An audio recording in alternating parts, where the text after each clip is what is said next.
AphasiaAccess envisions a world where healthcare providers, businesses, and community leaders all know the tools that help people with aphasia navigate life, whether that life exists in acute or rehabilitation care, ongoing services, or community life in general. In order to help the person with aphasia to participate in conversation, we need to adjust the way we communicate as skilled conversation partners. People with aphasia need our help in order to engage in a variety of normal activities that involve spoken interactions. If we adjust our communication methods effectively, we can provide communication access to goods, services, and activities for people with aphasia. Access that most of us just take for granted.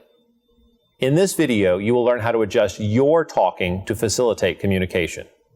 Showing respect.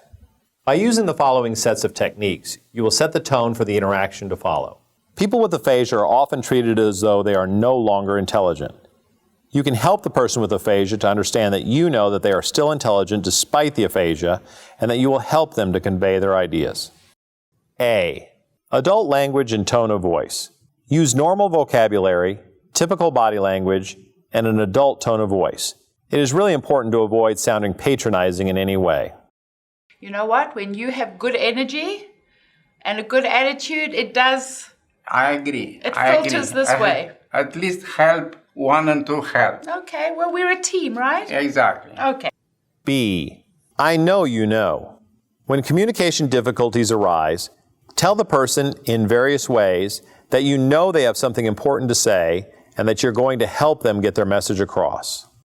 So what is the most important thing for you in your communication that you want to work on? What is the thing worrying you most with communication? I'm thinking that's not the speaking. Okay. So I just write down what you say so that I can check that I understand, because I know you know. I know. Okay. By using these respectful techniques, you have set the stage for a more productive interaction. The person with aphasia knows that you believe in them and are going to work hard to help them communicate with you. Talking techniques to help exchange information.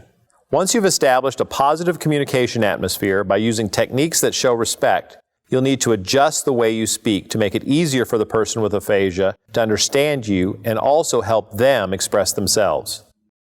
Number 1. Adjusting talking. There are a number of speaking techniques that you can use to help the person with aphasia to better understand what you're saying. Number 2. Simplified language. While remembering to use appropriate and adult vocabulary, you could try to use somewhat simplified vocabulary. For example, you might choose the word car or train rather than transportation. You might use the word operation rather than surgical procedure. That's a stroke. But when it happens to the left side of the brain and it weakens the right side of the body, then the other things that get involved are, like you told me, the talking and other things. We didn't even test them yet. Number 3. Repeat. People with aphasia may benefit from hearing a word or phrase more than once in order to understand. Sometimes repeating a message smoothly may help. So, Chris, you had your stroke. You had your stroke 2 weeks ago. Yeah. Okay. Yeah. Your stroke was 2 weeks ago. Number 4. Paraphrase. As well, you may find that you need to convey the same idea using slightly different words in order for the person with aphasia to understand. So if you see they are not being understood, try to paraphrase your message. Who else do you communicate with a lot? Who else do you speak to and communicate with a lot? Number 5. Add support. Adjusting your talking is the most natural way to help a person with aphasia to better understand your message.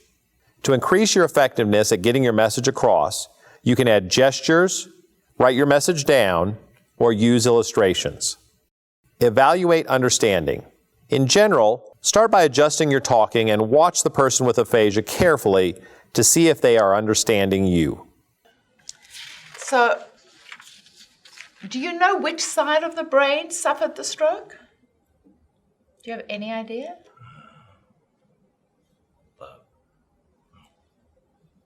Okay, so this is exactly why I want to help you, right?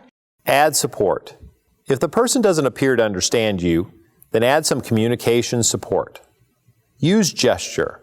While you're talking, also add some gestures. So the side of your brain that had the bleed, right, is the left side of the brain. Write key words. If necessary, while you're talking, write down the key words in your message. Right now you're in the hospital. Right now you're in the hospital, and soon, hopefully, you're going to be moved. Mm-hmm. And from the hospital, you're going to go into rehab. Show illustrations. If you need to add more information, you can show illustrations that depict the important concepts. So let me explain a little bit to you. You know that the stroke affects the brain. Did you know that? Yeah. That's now Now you have a bit of an idea. Okay. Your skill as a communication partner is the best way for you to help the person with aphasia to engage in a conversation with you. Just like a person with a wheelchair is provided physical access via a wheelchair ramp, you can ensure that people with aphasia are provided communication access through using a set of basic techniques.